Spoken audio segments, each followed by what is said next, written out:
નમસ્કાર દર્શક મિત્રો, મંતવ્ય ન્યૂઝમાં આપનું સ્વાગત છે. અમારા લોકપ્રિય કાર્યક્રમ મારો વાત સાથે હું છું હિનલ. કાર્યક્રમની શરૂઆત કરીએ. રાજ્યમાં એક બાદ એક મોટી હોનારતો સામે આવી રહી છે. 2019માં સુરત તક્ષશિલા કાંડ, જેમાં 22 વિદ્યાર્થીઓના મોત થયા. 2024માં રાજકોટ ટીઆરપી ગેમ ઝોન અગ્નિકાંડમાં 27 લોકોના મોત થયા. મોરબી બ્રિજ દુર્ઘટનામાં 135 લોકોના મોત થયા. ત્યારે સૌથી મોટો સવાલ એ થાય છે કે આટલી બધી હોનારતો બાદ પણ કોઈ બોધપાઠ કેમ નથી લેવામાં આવતો? શા માટે માસૂમ લોકોના જીવ સાથે રમત રમાય છે? અને શું આવી મોટી હોનારતો બાદ સરકાર અને તંત્ર માત્ર એકબીજાને ખોજ આપતા રહેશે? આવા અનેક સવાલો છે, જેને લઈને ગુજરાતની જનતાના મંતવ્યો જાણીશું. સૌપ્રથમ તો રાજકોટની જનતા પાસેથી જાણીએ કે આવી મોટી હોનારતો બાદ પણ તંત્ર દ્વારા બોધપાઠ ન લેવાને લઈને તેમનું શું કહેવું છે. આવો સાંભળીએ. રાજ્યમાં વધતી અગ્નિની ઘટનાને લઈને તંત્રએ હજુ સુધી કોઈ પણ પ્રકારની શીખ નથી લીધી. રાજકોટની વાત કરવામાં આવે તો અગ્નિકાંડની ઘટના ઘટી હતી, ખૂબ જ ચકચારી આ ઘટના. ત્યારબાદ પણ રાજકોટ મહાનગરપાલિકા દ્વારા કોઈ પણ પ્રકારની શીખ લેવામાં આવી નથી. ન તો તક્ષશિલાની ઘટનાને લઈને સુરત તંત્રએ કોઈ શીખ લીધી છે. વાત કરીએ તો જે પ્રકારની જે ઘટના ઘટી, જે આગની ઘટના ઘટી, અને આ જ આગની ઘટનાને લઈને રાજકોટ વાસીઓ ક્યાંક ને ક્યાંક હજુ એવું કહી રહ્યા છે કે તંત્ર હજુ નિદ્રામાં છે. શું નામ આપનું? યજ્ઞેશ દવે. યજ્ઞેશભાઈ, શું કહેશો? અગ્નિની ઘટના અવારનવાર સામે આવે છે, રાજકોટ હોય, સુરત હોય કે પછી અન્ય જિલ્લાઓમાં. તંત્રએ જે પ્રકારની શીખ લેવી જોઈએ, આ ઘટના બાદ પણ હજી સુધી કોઈ શીખ દેખાઈ નથી રહી. ધ્રુવા, આજે રાજકીય વાતની કરતા હું વાત કરું છું કે છેલ્લા જે 5 વર્ષ થયા, જે સૌથી પહેલાં આપણે જોઈએ તે તક્ષશિલા તાંડ છે, બરોડાનું હરડી તાંડ છે, મોરબીનો ઝૂલતો પુલ છે, રાજકોટનું ટીઆરપી તાંડ. એઝ એ પત્રકાર તરીકે તમે મને પ્રશ્ન પૂછો કરો તો આ જે સંવેદનશીલ સરકારની જે વાતો કરવાવાળા છે, તે જે પોતાનું એમ કે જે મારું મેનેજમેન્ટ આમ છે, તો આ મેનેજમેન્ટ જીવ ત્યાં આપણે તાજેતરમાં જે દાખલો લઈએ તો અત્યારે ડીસામાં જે અગ્નિકાંડ થયો છે, તે ડીસામાં જે અગ્નિકાંડ થયો છે એમાં 21 જે લોકોનું મૃત્યુ થયો છે, એમાં 100% સરકારની બેજવાબદારી છે. છેલ્લા 5 વર્ષથી આ ન્યાય ગોડાઉન શરૂ હતું, કોઈ પણ જાતની પરમિશન નહોતું થતું, તો ડીસા મ્યુનિસિપાલિટી, ત્યાંના પ્રાંત અધિકારી, ત્યાંના જે અલગ અલગ ડિપાર્ટમેન્ટને તેમ કોઈ વસ્તુની જાણ નહોતી, અને એની પાસે ન કોઈ ફાયર સેફ્ટીના સાધનો હતા, કાંઈ નહોતા. એટલે 21 લોકોના મૃત્યુનું જવાબદાર કોણ? જે સરકાર જે પોતાના બણરા ફૂંકે છે કે ગુજરાત વિકાસશીલ છે, ગુજરાત સંવેદનશીલ છે, આમ છે, તો ગુજરાતમાં સબ સલામત છે, તો આટલા 21 લોકોના મૃત્યુ થાય, અને મૃત્યુ થયા પછી સરકાર તેવી સંવેદનશીલતા દેખાડે, ચાલો મૃતકોના પરિવારને 4 લાખ આપી, 2 લાખ આપી, સરકારને અમારી લાશ, હું તમને ચેતવણી આપું છું કે હજી સુધરી જાઓ. જ્યારે પ્રજાનો આક્રોશ થશે ત્યારે તમે સત્તા ઉપર ઉતરતા વાર નહીં લાગે તમને. રાજુભાઈ, આપ શું કહેશો? અગ્નિની ઘટના અવારનવાર રાજ્યભરમાંથી સામે આવી રહી છે. તમને નથી લાગતું કે અધિકારીઓએ જે સક્રિયતા દાખવવી જોઈએ તે નથી દેખાડી રહ્યા? રાજકોટની વાત કરીએ તો ટીઆરપી ગેમ ઝોનની ઘટના ઘટી, ત્યારબાદ રાજકોટમાં હાલ અનેક જે ઘટના ઘટી, જે એટલાન્ટિક્સ બિલ્ડિંગમાં આગ લાગી, તેમાં પણ 3 લોકોના મોત નીપજ્યા છે. તો અધિકારીઓએ કઈ પ્રકારની કાર્યવાહી કરવી જોઈએ અને સુપરવિઝન કેટલી જરૂરી છે? કારણ કે અધિકારીઓ જે કામગીરી કરવી જોઈએ તેમાં ઊંડો રસ નથી લઈ રહ્યા. રાજકોટના ટીઆરપી કાંડને 9 મહિના થઈ ગયા, છતાં હજુ આપણે જોઈએ તો ઘણી બધી ક્ષતિઓ છે, જેના મૃતકો છે એના જે ન્યાય મળ્યો નથી. ત્યારબાદ ઘણી બધી ઘટનાઓ ઘટી ગઈ. 2 દિવસ પહેલાં જે ડીસામાં જે અગ્નિકાંડ થયો, ફટાકડાની ફેક્ટરીમાં આગ લાગવાને કારણે 21 લોકોના મૃત્યુ થયા. તો ક્યાંક ને ક્યાંક આ જે ઘટનાઓ આગની છે એમાં એક કોમન બાબત એ આવે છે કે તંત્રની બેદરકારી બહાર આવી છે, અને ઘોડા છૂટી ગયા પછી તબેલાને તાળા મારવા માટે એકદમ નીકળી પડે છે બહાર, પરંતુ એમાંથી ધડો નથી લેતા કે આ જે ઘટનાઓ ઘટે છે એ કેમ અટકાવવી, એના માટેના શું પગલાઓ લેવા, એના માટેનું કોઈ વિચારતું જ નથી. રાજકોટની જ વાત કરીએ તો હમણાં જ 15 દિવસ પહેલાં જે એટલાન્ટા બિલ્ડિંગમાં જે આગની ઘટના ઘટી, એમાં કોઈ પણ પ્રકારના સાધનો જ નહોતા બચાવવા માટેના, એના જે સર્ટિફિકેટ હોવા જોઈએ એ પણ નહોતા. તમને નથી લાગતું કે અધિકારીઓની જે ભૂમિકા હોય એ તે જ સમયે ક્યાંક ને ક્યાંક પોતાની જે કામગીરી કરે છે, ના કે પહેલાં કોઈ સુપરવિઝનની કામગીરી તો હોય ને, એ પણ નથી કરી રહ્યા? મારું એ જ કહેવાનું છે કે સુપરવિઝન થતું જ નથી. માત્ર ઓફિસોમાં બેસી અને એના સર્ટિફિકેટો ઇસ્યુ કરી દેવામાં આવે છે, જેને કારણે જે ઘટના જે સ્થળ છે એનું નિરીક્ષણ થતું ન હોવાને કારણે આવી બધી ઘટનાઓ બને છે. આમાં જે ધારો કે ડીસાની જે ફેક્ટરીમાં એ બહાર આવ્યું કે એક જ ફેક્ટરીમાં 3 લાયસન્સ આપવામાં આવ્યા હતા, તો એ કઈ રીતના બની શકે? અને તમે એની કેપેસિટી જોઈ નથી, ફેક્ટરીની જગ્યામાં કેટલા કર્મચારીઓ કામ કરી શકે છે એ જોયું નથી, અને એને એમણે પરમિશન આપી દો, એના કારણે જ આવા બધા બનાવો બને છે. કેમ કે ઓવરલોડિંગ કામ થતું હોય, ઓવરલોડિંગ જે વર્ક થવું એના કરતાં વધુ પડતા વર્કલોડને કારણે પણ ઘટનાઓ આવી ઘટતી હોય છે. વીજ પુરવઠામાં ઘણીવાર સ્પાર્કિંગ અને ખાસ કરીને ઉનાળામાં આવી આગની ઘટનાઓ બહુ ઘટતી હોય છે. તો તંત્રએ જાગવાની જરૂર છે, સરકારશ્રીએ પણ ખૂબ જ કડક પગલાં લેવાની જરૂર છે કે આ અધિકારીઓ ઓફિસમાં બેઠા બેઠા જ કામ કરે છે અને બહાર ફિલ્ડમાં નીકળી અને વ્યવસ્થિત કામ કરે અને લોકોને, જે નિર્દોષ લોકો જાન ગુમાવે છે એનામાંથી ઉગારી શકાય એમ છે. ધ્રુવભાઈ, આપ શું કહેશો? જે સંકલનનો અભાવ ક્યાંક દેખાઈ રહ્યો છે, આરએમસી હોય, રૂડા હોય, ફાયર વિભાગ હોય, જીપીસીબી હોય, આ જે ડિપાર્ટમેન્ટ છે તેમાં પણ ઇન્ટરનલ જે સંકલન છે તેમાં પણ અભાવ દેખાઈ રહ્યો છે. શું કહેશો આ મામલે, અને કેટલું ગંભીર આ લોકો માટે? ગંભીર તો ખૂબ કહેવાય છે. નજીકના ભૂતકાળની અંદર આજે આવા 3-4 દુર્ઘટના થઈ, અગ્નિકાંડ જેવા દુર્ઘટના. હમણાં તાજેતરમાં જે અઠવાડિયા પહેલાં ડીસામાં જે 21 જણાના મૃત્યુ થયા, તેમાં આપણે ચોક્કસપણે અધિકારીઓ શીખ લેવી જોઈએ. અધિકારીઓ ઓફિસની બહાર આવીને એને આવા જે ફાયર નોર્મ્સ મુજબ જેને જ્યાં એનઓસી નથી ત્યાં સીલ લાગી જવા જોઈએ, તેવી એને કાર્યવાહી કરવી જ જોઈએ, અને તો જ આગળના ભવિષ્યમાં આપણે આવા દુર્ઘટના થતાં બચાવીશું. આપ શું કહેશો? સીલની કામગીરી કેમ નથી થતી? ક્યારે એવું વિચાર આવે કે કામગીરી સીલિંગની પ્રોસેસ કેમ નથી થતી? એની પાછળનું કારણ શું?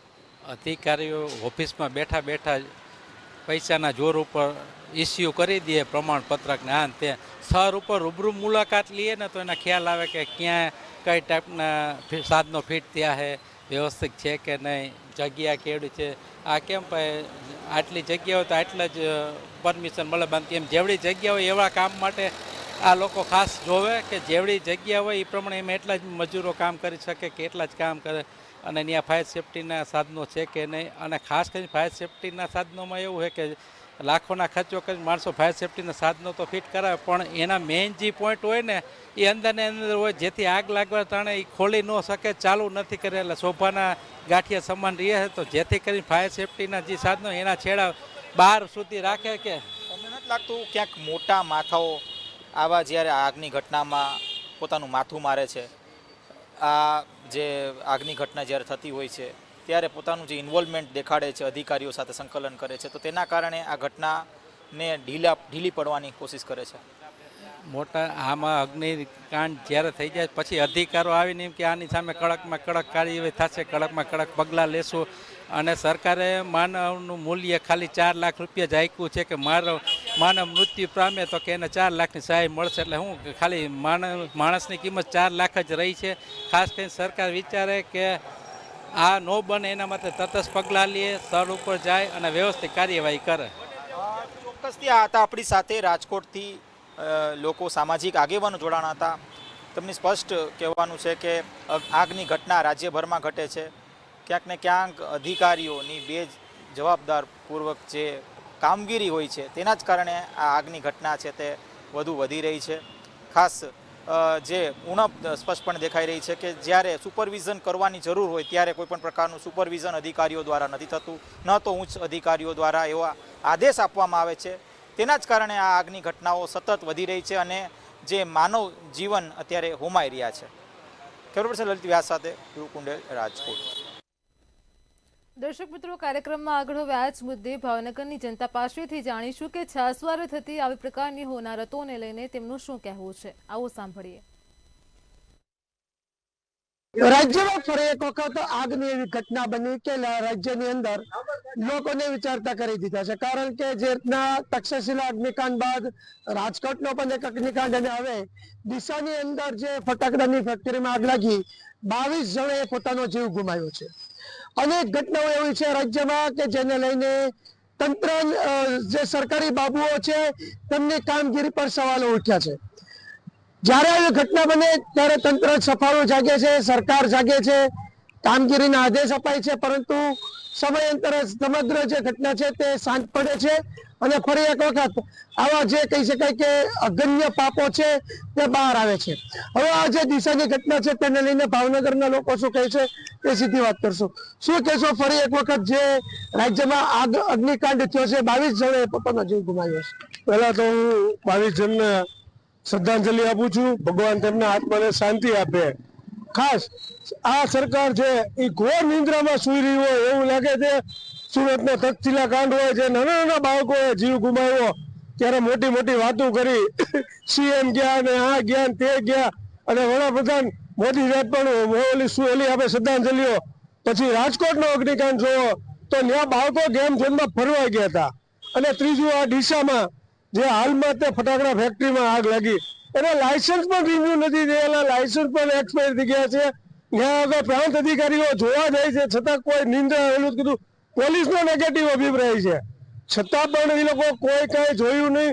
બસ એકલી રોકડીની જ વાત છે આ સરકારમાં. હું સરકારને વિનંતી કરું છું કે આવું ભાવનગર જિલ્લામાં પણ, ભાવનગર શહેરમાં પણ ક્યાં હોય તો એને તાત્કાલિક ઉજાગર કરવું જોઈએ અને એ બંધ કરાવવું જોઈએ. નીકળ ભાવનગર શહેરમાં પણ આવો જો એક અગ્નિકાંડ કે દુર્ઘટના બનશે તેમાં કોઈ રોકી નહીં શકે અને નિર્દોષ લોકોના જીવ ગુમાવે છે. તમારી 5-10 હજારની કે 50,000ની રોકડી માટે આવું શું કામ કરો છો? ભગવાન તમને સારા પગાર આપે છે સરકારી અધિકારીઓને. ત્યાં જે બધા અધિકારીઓ છે એ બધા ઉચ્ચ અધિકારીઓ છે, બધાની સહયોગથી લાયસન્સ મળે છે. અને નજીવા બીજા ગરીબ કુટુંબના જે મધ્યપ્રદેશથી અહીંયા રોજી માટે આવ્યા છે, એ લોકો 22 જણ જેના ભત્રીજો ભાઈ બેન ગુમાવ્યા છે તેને અમે શ્રદ્ધાંજલિ આપીને સરકાર તાત્કાલિક આ બાબતે યોગ્ય પગલાં લેવા જોઈએ. જી ચોક્કસ, સરકાર યોગ્ય પગલાં લેવા જોઈએ. પરંતુ ભાવનગરમાં પણ આવી ઘટનાઓ બની ગઈ છે. અનેક પરપ્રાંતિયો પોતાનો જીવ ગુમાવ્યો છે. મોરબી કાંડમાં પણ ઘણા બાળકોએ જીવ ગુમાવ્યા છે. તમે શું કહેશો, કોનો દોષ કોનો હોઈ શકે છે અને કોના કારણે આ બધી ઘટનાઓ બની છે? કહેવાય છે સરકારની એક નીતિ છે કે જ્યારે તરસ લાગે ત્યારે કૂવો ખોદે. કહેવાય ને આવા બધા કાંડ થાય પછી એના અલગ અલગ બધા નિયમો સરકાર બનાવશે ને પછી બધું કરશે.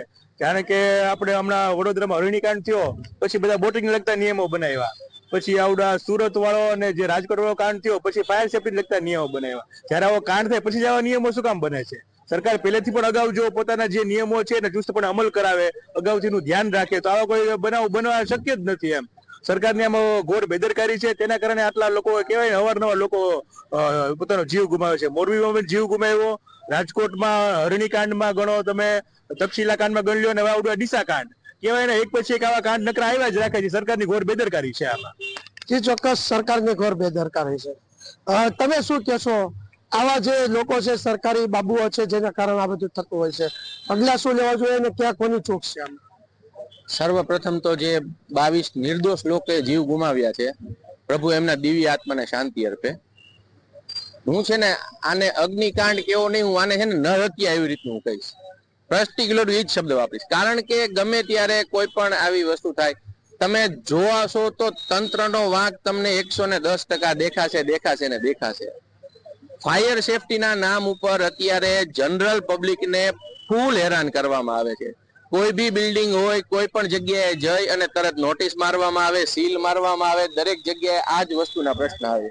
તો આ જો અહીંયા જનરલ પબ્લિકને હેરાન કરવામાં આવતી હોય તો આવા જે બિઝનેસમેનો છે એને ત્યાં કોઈ દિવસ શું કામ તમે નથી જતા? શું કામ કોઈ દિવસ ત્યાં કોઈ પણ પ્રકારની તમે એક્શન નથી લેતા? શું કામ ઈ લોકોને નોટિસ નથી આપતા? અને ત્યાં કોઈ પણ પ્રકારના ચેકિંગ કેમ નથી થતા? રીઝન એનું એકમાત્ર છે કે ત્યાંથી દર ટૂંક સમયે એક નાનકડું કવર દરેક જણને પહોંચી જતું હોય છે. જેમ ભાઈશ્રીએ કીધું એમ કે પોતાના નાનકડા મસ્તા કવરની માટે થઈને નિર્દોષ માણસોના જીવ લેવાને તો એને હત્યા જ કહેવાય. એટલા માટે જો આને છે ને હત્યા શબ્દ વાપરીશ.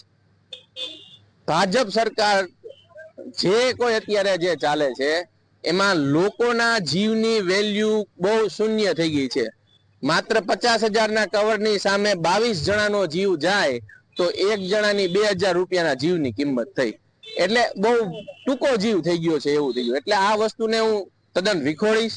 જે ઘટના બની બહુ દુઃખદ છે. લોકોને પીડાની અનુભવ તો જે પીડાતો એના જ આઈડિયા હોય. અને આપણે જોવા જઈએ તો અત્યારે દર વર્ષે દર 6 મહિને એક બનાવ બન્યો જ હોય છે. અને સરકારને વારે વારે રજૂઆત કરવામાં આવે પણ સરકાર 6 મહિના બિલ્ડિંગ ને બધાને દોડાવશે, પછી 6 મહિના પછી ભૂલી જશે. એટલે સરકારને ટૂંકમાં એવું આપણે સાહેબોને ઓફિસરોને બધાને એવું છે તો 6 મહિના સુધી તંત્રના દોડાવ કરાવશે. 6 મહિના પછી ખબર જ છે લોકોને કે પબ્લિક ભૂલી જ જવાની છે. એટલે આપણે અહીંયા ઓલો કે ને ગંડુ રાજા જેવું ખાતું છે. એટલે અહીંયા જેને જે કરવું હોય ચાલ્યા કરે, મનમરજી મુજબ ચાલે, મનમરજી મુજબ લાયસન્સ, મનમરજી મુજબ દોડવું, રોડ રસ્તા ખોદી નાખવા, ગટરો ખોદી નાખવા, ગમે ત્યારે ગમે એ વસ્તુ કરવી ગુજરાતની અંદર છૂટી છે. ગુજરાતમાં દારૂ તો કે છૂટી, નશો તો કે છૂટી. એટલે આપણું કઈ દિશામાં જઈ રહ્યું છે ગુજરાત હજી કઈ ખબર પડતી નથી. જી ચોક્કસ. તો જે રીતના ડીસાનો અગ્નિકાંડ સામે આવ્યો છે, અગાઉ પણ આવા અગ્નિકાંડો ગુજરાતમાં 3 થઈ ગયા છે. સુરતથી જે સિલસિલો ચાલુ થયો હતો તક્ષશિલાથી, તે તક્ષશિલા કાંડ બાદ મોરબી, વડોદરા, રાજકોટ તેમજ હવે ડીસાની અંદર જે રીતના ફટાકડાની ફેક્ટરીમાં આગ લાગી, ફેક્ટરીનું લાયસન્સ પણ રદ થઈ ગયું હતું, 6 મહિના ઉપર થઈ ગયા હતા, રિન્યુ નહોતું થયું, તેમ છતાં એ ફેક્ટરી ચાલુ હતી. અધિકારીઓની બેદરકારી હતી કે કોઈની ભલામણો હતી, તેવા સવાલો ઉઠી રહ્યા છે. પરંતુ ભાવનગરના જે લોકો છે તેમનું મંતવ્ય છે કે જે કોઈ આ જે અગ્નિકાંડ પાછળ દોષી છે, કે જેના કારણે કે જેની કહી શકાય કે કોઈ પણ જાતની જેને તપાસ નથી કરી અથવા તો ભલામણ કરી છે અને ફેક્ટરી માર્ક છે, તેમની વિરુદ્ધ કડકમાં કડક પગલાં લેવા જોઈએ. પરંતુ જોવાનું એ રહ્યું કે હવે સરકાર છે તે ફેક્ટરી માલિક અને જે અધિકારીઓ જેની નીચે જેની ફરજ, જેની જવાબદારી છે તેની વિરુદ્ધમાં પગલાં લેશે કે નહીં. હિરેન ચૌહાણ, મંતવ્ય ન્યૂઝ, ભાવનગર. દર્શક મિત્રો, કાર્યક્રમમાં આગળ આ જ મુદ્દે હવે સુરતની જનતા પાસેથી જાણીશું કે લોકોના જીવની સાથે થતી રમતને લઈને તેમનું શું કહેવું છે. આવો સાંભળીએ. ડીસામાં 22 લોકો ભડતું થઈ ગયા છે. માત્ર વાત ડીસાની નથી, પરંતુ સુરતમાં પણ તક્ષશિલા અગ્નિકાંડે લોકોના રૂવાટા ઊભા કરી દીધા હતા. અને આ તમામની પાછળ જવાબદાર કોણ છે, એ અનેક સવાલો ઊભા થઈ રહ્યા છે. કેટલાક લોકો હાલ આપણી સાથે છે, આપણે આ લોકોથી જ વાત કરીને જાણીએ કે એમનું શું કહેવું છે. બેન, આપથી શરૂઆત કરવા માંગીશ. આપ પણ એક વાલી હશો, માતા હશો, બેન હશો. ઘણી આગની ઘટનાઓ બને છે અને આ આગની ઘટનાઓમાં લોકોની ચિતા જલી જાય છે જીવતા જીવત. તમે કઈ રીતે જુઓ છો એને? અત્યારે જે સાંભળવામાં આવી રહેલું છે, કારખાનામાં 21 લોકો બળીને મરી ગયા. આ સુરતમાં પણ પહેલાં ઘણા દિવસ પહેલાં તક્ષશિલા કાંડ થયેલો હતો, એમાં પણ અત્યાર સુધી ન્યાય નથી મળ્યો. હવે આ આગની લપેટ કોને કોને લેશે ને કયા કયા ગરીબ માણસોને આ આગની લપેટો ખાઈ જશે અને સરકાર ક્યારે એ લોકોના હકમાં ન્યાય કરશે, બસ એ જોવાની હવે તક પડી ગયેલી છે. અને એ જોવાની રાહ પડી ગયેલી છે કે હવે ત્રીજો તક્ષશિલા કાંડ ક્યારે થશે અને ક્યારે ભોગ બનશે. ભાઈ, ભોગ લોકો તો બની રહ્યા છે, પરંતુ કોના પાપે? તંત્રના પાપે? કોનો પાપ કહી શકાય? સુરત મહાનગરપાલિકા ફાયર વિભાગ જેની આ સંપૂર્ણ જવાબદારી બને છે તે તદ્દન નિષ્ફળ રહ્યું છે. ઘણી બધી ઘટનાઓ વીતેલા દિવસોમાં સુરતમાં ઘટી છે. હાલમાં સૌથી મોટી ઘટના જે ઘટી શિવશક્તિ માર્કેટની. શિવશક્તિ માર્કેટનો મુદ્દો સદનની અંદર પણ ગુંજ્યો. અમારા સુરતના સાંસદ દલાલજીએ પણ આ મુદ્દો ઉઠાવ્યો. અમારા કોંગ્રેસ પાર્ટીના સાંસદ શક્તિસિંહ ગોયલજીએ બી ઉઠાવ્યો. છતાં પણ સરકારની બેદરકારી નજરે ચડે છે. આટલી મોટી ઘટનાઓ થયા પછી પણ મને એ વસ્તુની એક એવી અજીબસી એ લાગે છે કે પણ ફાયર સેફટીનો કોઈ પણ જાતનું પાલન થતું નથી અને ફાયર વિભાગ કઈ રીતે એનઓસી આપે છે, એ સૌથી મોટો પ્રશ્ન છે. તમને શું લાગે છે ચરભાઈ કે જે રીતના ઘટનાઓ બની છે, આ ઘટના પાછળનું જવાબદાર સરકાર આપણે માનીએ, તંત્ર માનીએ, પણ ભોગ તો બેગુના જીવતા જીવત બની રહ્યા છે. દિશામાં જે રીતે ઘટના બની, 22 લોકો હોમાઈ ગયા, શું માનવું? નિર્દોષ લોકોની જાન જાય છે છતાં પણ સુરત મહાનગરપાલિકા અને એનો ફાયર વિભાગ હંમેશા નિષ્ફળ જ રહ્યું છે. વારંવાર વાતો થાય છે, મોટા મોટા નેતાઓ ઘટના ઘટે ત્યારે જમા થાય, ભેગા થાય, મેયરશ્રી આવે, સંસદશ્રી આવે, કેન્દ્રના મિનિસ્ટરો આવે, મેં કેમેરાની સામે વાતો કરે. કાગળ ઉપર શું? નિર્દોષ લોકોની જાન જાય. જાન ગયા પછી એની કોઈ દરકાર બી લેતા નથી અને એની પરથી એ લોકો પનિશમેન્ટ થયા પછી પણ સુધરતા નથી કે હવે આને આ આગળ શું કરવું જોઈએ. એની બહુ મોટી ખામી અને ઘટિત છે. વાત તદ્દન સાચી છે કે સુધરતા નથી લોકો. બેન, તમે શું માનો છો? દિશામાં જે રીતે 22 લોકો ભૂંજાઈ ગયા કહો કે પછી ચિતા બની ગયા કહો, દિશાને કઈ રીતે જુઓ? દિશાને બી અમે એ રીતે જોઈએ છીએ કે દિશા બી ગુજરાતનું એ સ્ટેટ એક ગામ છે. આવી રીતે ગેમ ઝોનમાં હમણાં રાજકોટમાં 2 બનાવ બનેલો છે, એક વડોદરામાં નાવડીનો બનાવ બનેલો, અહીંયા હમણાં એક માર્કેટ બી બળેલી છે. પણ સરકાર અને પ્રશાસન આમાં કંઈ ગંભીરતા લેતું નથી. મને તો એવું લાગે છે કે આમાં એમની કોઈ સાજિશ હોઈ શકે, યા તો એને કોઈ મળતું હોય, કંઈક ગવર્મેન્ટ તરફથી મળતા હોય પૈસા કે ગ્રાન્ટ, એમાં બી એનું કંઈક સેટિંગ હશે યા એને કશું મળતું હશે એટલે એ લોકો ધ્યાન આપતા નથી. આપ શું કહેશો? દિશાની ઘટનાને કઈ રીતે જુઓ, સુરતની ઘટનાને કઈ રીતે જુઓ? આગની ઘટનાઓ બની જાય છે પણ તેની અંદર માસૂમોનો ભોગ લેવાય. આજની જે સરકાર છે બેન, એમને કંઈ પડી નથી. આજની સરકારને કંઈ પડી નથી. એમને ખાલી એમના એજન્ડા પર કામ કરવાના છે. આ સુરત, અમદાવાદ દેશની અંદર જ છે અને મણિપુર પણ આપણા દેશમાં છે. પણ સરકારને આ મૌન રાખીને કામ કરવાના છે અને સરકારને અમારા જો પ્રજા છે, પ્રજાને કોઈ કામ કરવાનું નથી, ખાલી એમના એજન્ડા સેટ કરવાના છે અને એમના એજન્ડા પર જ લોકો કામ કરે છે. પ્રજા જાય ભાડમાં, એમને પ્રજાની કંઈ પડી નથી. વાત સાચી છે, પ્રજાની કોઈને પડી નથી, પણ માસૂમોનો જીવ ભૂંજાય, માસૂમો જીવતા ચિતા બની જાય. દિશામાં જે કારખાનામાં ઘટના બની, કઈ રીતે જુઓ? મેડમ, અમે મુસ્લિમ ધર્મના બધા લોકો અહીંયા જમા થયા છે. આ યુસીસી જે કાયદો છે, તો આપ શું કહેવા માંગશો આને લઈને? જે આગની ઘટના બની રહી છે, આગની ઘટનાની અંદર આપણું કોઈ જો હોમાઈ જાય તો કેવું લાગે? એની પાછળ જવાબદાર કોને માનશો? જવાબદાર આમાં સરકાર જ હોઈ શકે. દરેક ઘટના પાછળ પ્રિકોશન લેવું જોઈએ, જે સરકાર પ્રિકોશન લેતી નથી. જો પ્રિકોશન લેવામાં આવે, કડક પગલાં લેવામાં આવે તો આવા બનાવ બની જ ન શકે. આની પૂરી સંપૂર્ણ જવાબદારી સરકારની છે. વાત સ્પષ્ટ છે કે જવાબદારી સરકારની છે. સુરતમાં તક્ષશિલાની ઘટના બની, અત્યારે માર્કેટની ઘટના બની, આ તમામની અંદર કરોડોનું નુકસાન તો છે જ, પરંતુ આ નુકસાનની સાથે માણસનું પણ નુકસાન. શું માનો? માણસનું નુકસાન તો છે જ બેન. આમાં જે ઉદ્યોગપતિઓ છે, વેપારીઓ છે, એને એટલું બધું નુકસાન થયું છે કે બધા પાયમાલ થઈ ગયેલા છે. તો સરકારની એ જવાબદારી છે કે જે લોકો આજે પાયમાલ થઈ ગયા છે એમને મદદ કરવાની જરૂર છે, એમને ધંધા વેપારમાં સહાય આપવાની જરૂર છે. અને જે લોકો આમાં મૃત થયા છે એ લોકોને બી મદદ કરવાની સરકારની જવાબદારી છે. પર ભાજપ સરકાર જે છે એમાં ધ્યાન આપતી નથી. ફક્ત ને ફક્ત ગેરકાયદેસર કાયદાઓ લાવીને લોકો પર ઠોપવાનું કામ કરે છે.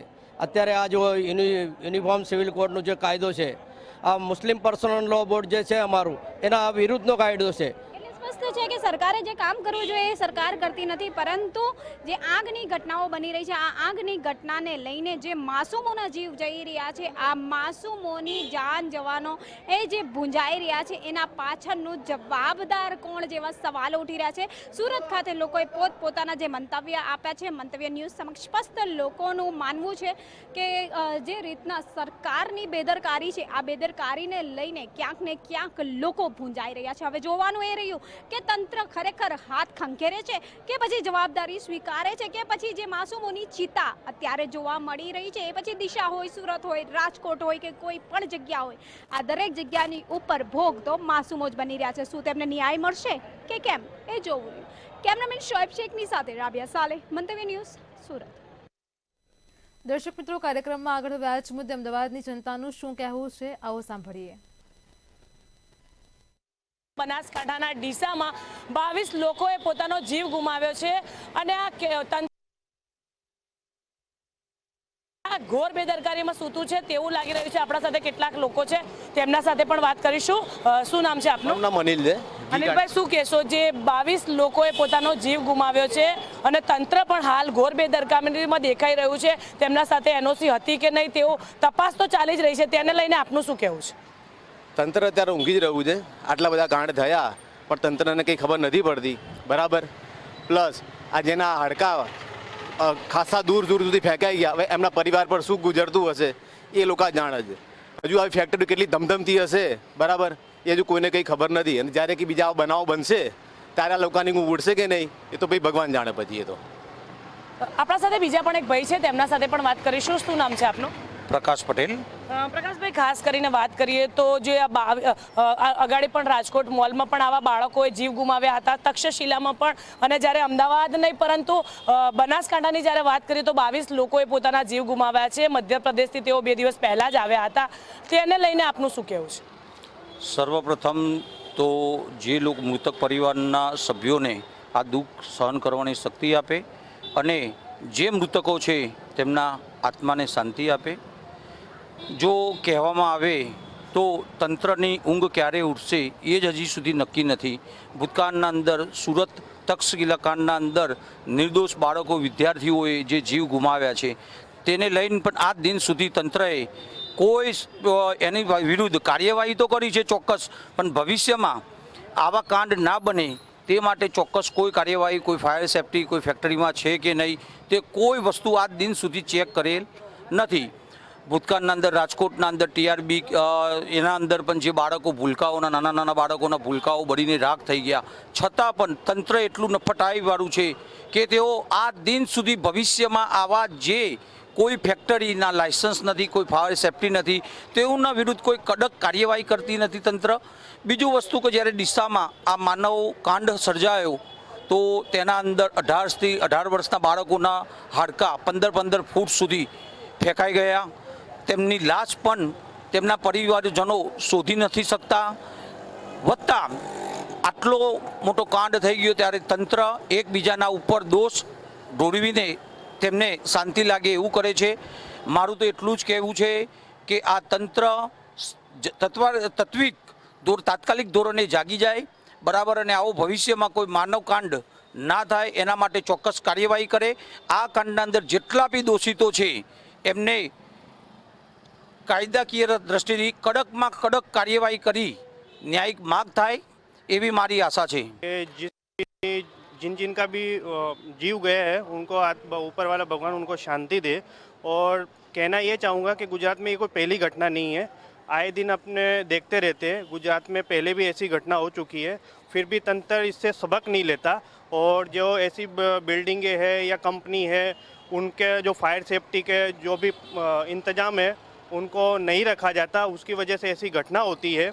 और इतना ही कहना चाहूँ कि ये घटना के अंदर जो जो इन्वॉल्व है कि जो अधिकारियों की बेदरकारी, जो सेफ्टी कर्मचारी रखते हैं ध्यान, उन्होंने ध्यान नहीं रखा, उनके ऊपर भी तंत्र कायदेसर की कार्रवाई करे. और जिन्होंने अपना जीव गुमाया है उनको भी या उनके परिवार को भरण पोषण मिले या कोई उनको हक मिले, ऐसा तंत्र से उम्मीद करते हैं कि ऐसा ही न्याय करेगी तंत्र. બીજા પણ એક ભાઈ છે તેમના સાથે પણ વાત કરીશું. શું નામ છે આપનું? ફૈસલ ખાન. ફૈસલભાઈ, શું કહેશો જે રીતે આગની ઘટના બની છે, 21 લોકોએ જીવ ગુમાવ્યા છે, તો શું કહે? જેમ કે આ ગુજરાતમાં કંઈ પહેલી ઘટના નથી. જેમ કે સુરતમાં તક્ષશિલા કાંડ, રાજકોટમાં ટીઆરપી કાંડ, આ જે બધી બનાવો બને છે બરાબર, તો પ્રશાસને જાગવું જોઈએ ખરેખર કે આમ અત્યારે તમે પરમિશન કેવી રીતે લોકો આપે છે, કેવી રીતે આ લોકો ચલાવે છે, તમારે સંપૂર્ણપણે ખ્યાલ હોવો જોઈએ. આવી રીતે આમ તો કોઈ પરમિશન વગર કે કોઈ પણ પ્રશાસન વગર કે કોઈ સપોર્ટ વગર તો કંઈક ચાલતું હશે નહીં બરાબર. પહેલી વાત તમારા માધ્યમથી એક વસ્તુ કહેવા છું આપણે જનતાને કે તમને એવા કારખાના કાયદેસર જેવી કેવી નાના મજૂરો કે બાળકો હોય તમને ક્યાંય બી કેવું દેખાય તો તમે અત્યારે વિડીયોગ્રાફીનો જમાનો છે, તમે વિડીયોગ્રાફી બનાવો, 100 નંબર પર ફોન કરો કે પોલીસને સેન્ડ કરો કે જેથી આ જે ગેરકાયદેસર કે જે પરમિશન વગર ના હોય, જે કોઈ પણ જાતના કોઈ પરમિશન લીધી ના હોય, એ કાયદેસર ત્યાં તપાસ થાય, તે તપાસ થઈને યોગ્ય કાર્યવાહી પગલાં લેવામાં આવે જેથી પ્રશાસનને બીજા જાગૃત પબ્લિકને બી એ અમને મદદ કરે, એમ એકબીજાને મદદ કરે કે આ વખતે ભવિષ્યમાં બીજા કાંડ ના થાય, એમ કોઈ પણ જાતનો બનાવ ના બને. જે ચોક્કસપણે કહી શકાય કે ડીસામાં અગ્નિકાંડ બાદ હવે તંત્ર જાગી ઉઠ્યું છે અને લોકોની માંગ છે કે કડક ને કડક કાર્યવાહી જે છે તે થવી જોઈએ. કેમેરામેન કુણાલ સાથે સુમન ઠાકોર, મંતવ્ય ન્યૂઝ, અમદાવાદ. દર્શક મિત્રો, મારો અવાજમાં હાલ આટલું જ. કાલે ફરી મળીશું એક નવા અને રસપ્રદ મુદ્દા સાથે. ત્યાં સુધી પડે પણની અપડેટ મેળવો માત્ર મંતવ્ય ન્યૂઝ પર. નમસ્કાર.